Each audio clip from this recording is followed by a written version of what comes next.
પ્લસમાં આગળ વધીએ રાજકોટની ગિરિરાજ હોસ્પિટલમાં ફરી વિવાદમાં આવી રમેશ દાવડા નામના દર્દીને અટેક આવતા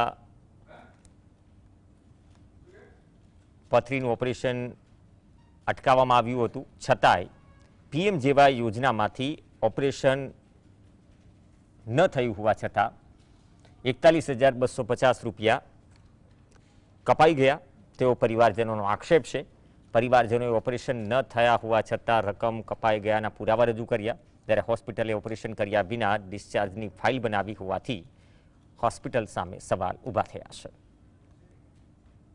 2 તારીખે જ્યારે ઓપરેશન હતું તે દિવસે એમને સવારે માઇનોર એટેક આવી ગયો એટલે ઓપરેશન રદ થયું પણ અમને ડિસ્ચાર્જ સમરી પણ આપી દીધી અને એમાં એવું બતાવ્યું આયુષ્યમાન કાર્ડમાં કરવાનું તો એમાં પૈસા કપાઈ ગયા છે।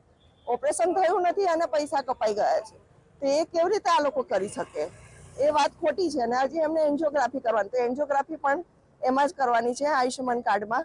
તો હવે એમાં આવું કંઈ ના થાય એનું અમને પ્રોબ્લેમ છે કે આ કઈ રીતે હોસ્પિટલ વાળા કરી શકે આ કામ।